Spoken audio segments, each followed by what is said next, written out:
Happy Friday! This is our second video together.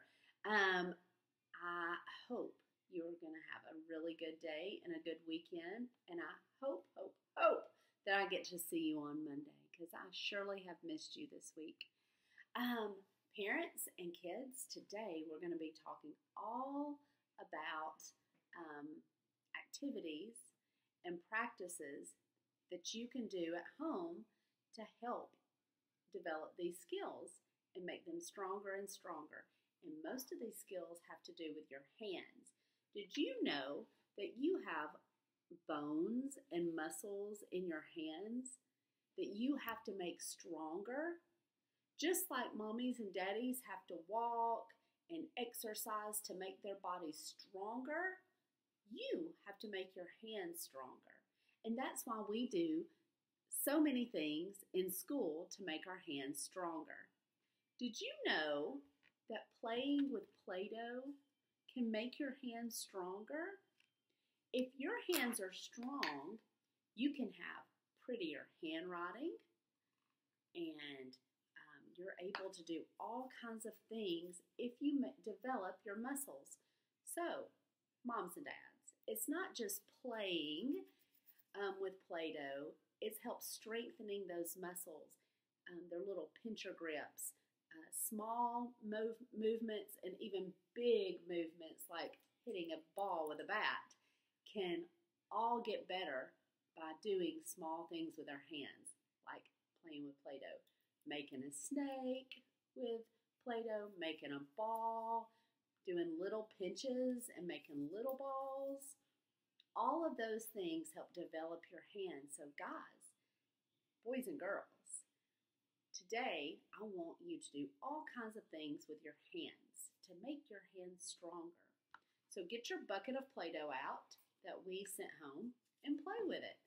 See if you can make a big ball, a small ball. See if you can make a bee. Do you think you can make a bee? Let me show you how to make a bee. Take one piece and roll it out to a snake. Look, there's my straight line. I'll put it on here. Take another piece, make another snake, and let's make a little longer snake. See if I can make one bump. Get another piece of Play-Doh. And if you have an older brother or sister, they can help you do this too. They might not be able to make a bee with Play-Doh. Look at this. There's my bee. And I made that myself with Play-Doh. See if you can do that. Or the letter that your first name starts with. If your name starts with A, make an A. If your name starts with a G, make a G. All kinds of things. Okay, parents, something else and kids that I want you to work on today that's super, super important is cutting, making snips with your scissors.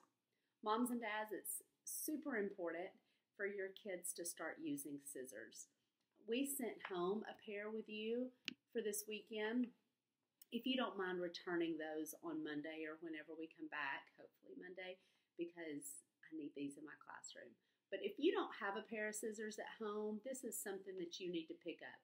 The safety scissors with the rounded ends, your kids are old enough to play with scissors. And when I mean play, that means sitting at the kitchen table or sitting at an art desk that you have at your house, supervised, maybe put the hair in a ponytail. But we teach at school, and you can say again and again at home, we only cut paper. We don't cut hair. We don't cut our clothes. We only cut paper. And if you don't listen and you cut something that's not paper, then you're not going to be able to use the scissors at home and maybe not at school. So moms and dads, if you can return these on Monday, but today and from now on, it's a good idea to give your child a pair of scissors because this develops the fine motor skills in their hand muscles. And it's super important for your kids to be cutting. So I suggest to get any type of old newspapers, magazines, any birthday cards that you've received, the harder the card, the piece of paper, the easier it really is for them to cut because it's sturdy for them to cut through.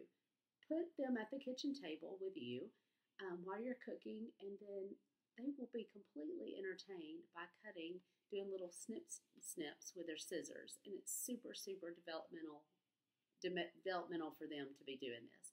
So there is a certain grip for scissors in your kids, and you will see if they have it or if they don't. So the goal is for their thumb to go in the small hole and their 3 fingers to go in the big, and for them to keep their alligator mouth up.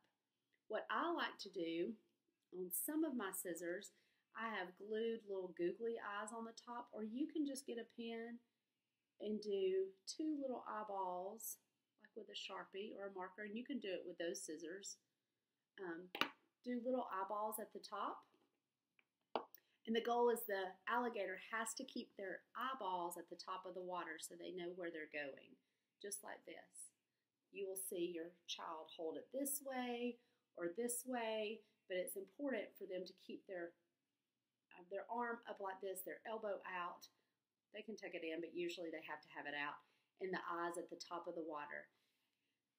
So what you can do, moms and dads, is to draw on a piece of paper. Draw curvy lines, squiggly lines, straight lines, whatever, and get your child to practice cutting. So they hold their paper with one hand, and they keep their alligator eyes to the top, and they start cutting. Chomp, chomp, open and shut, open and shut. And this is a huge skill. You're going to see right away if this is a skill that your child can do or they can't do. And the more practice, the better. And kids really love to cut. It's something that they haven't been able to do much at home, and they love it. I give your child scissors all the time. Something else to do is just to see if they can just make snips in the paper. It's like cutting the grass. See if they can make snips of grass in the paper.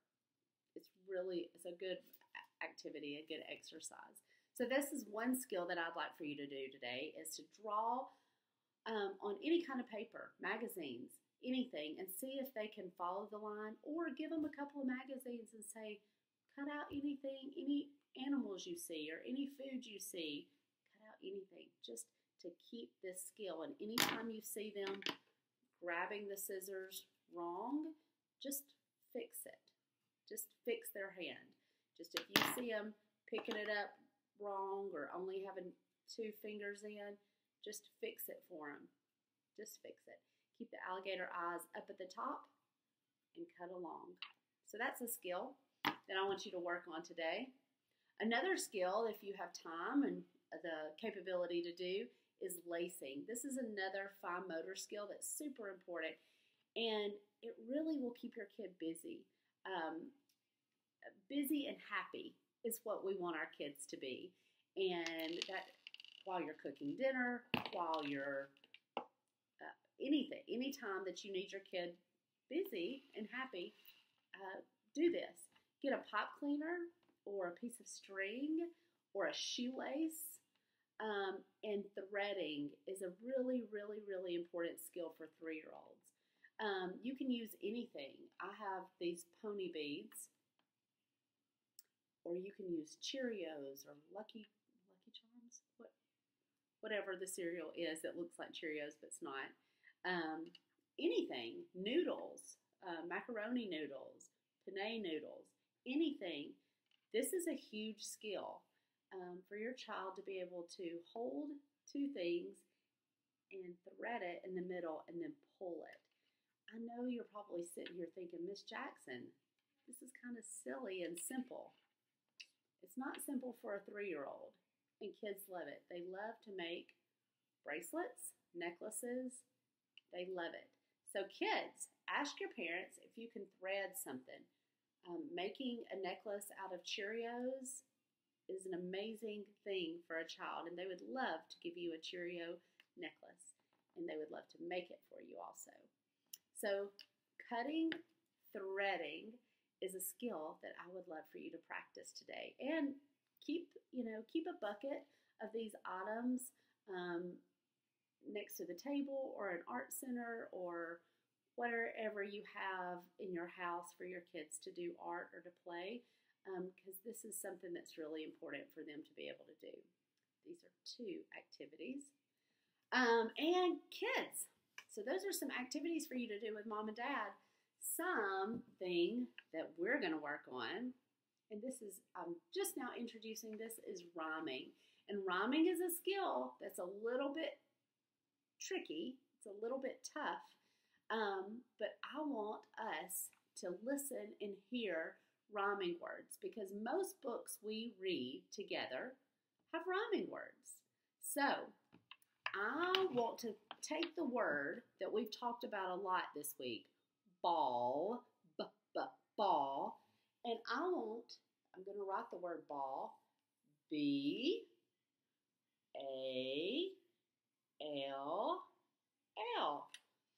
I want you to listen and think, what other words rhyme with ball? And we're going to do the ending sound of the word all. What other word rhymes with ball? Do you know one? Parents, this is a skill that you can keep working on. This is a great skill to do in the car, in the bathtub, whatever, because it will really catch on. They love to think of rhyming words and to hear rhyming words. Ball. What about wall? That's a rhyming word. Ball.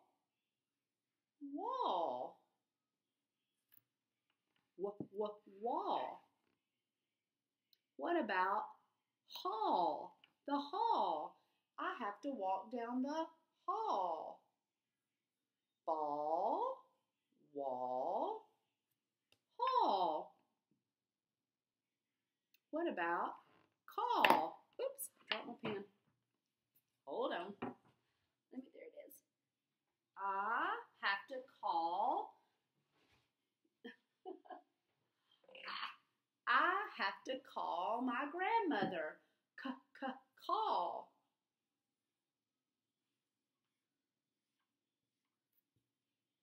Look at those 4 rhyming words that we made together. Ball, wall, hall, call. And they all have the last 3 letters are the same. And that makes them rhyming words. Good job, guys. See if you can hear other words that rhyme. I bet you can, because there are rhyming words all around us. Silly songs that we sing, silly set things that we say that are all rhyming words. Okay, guys, I hope you've had a good week. I've missed you like crazy, and I hope to see you on Monday so we can learn and play together. I hope you have a good weekend, and I will see you soon. Bye, guys. Mwah!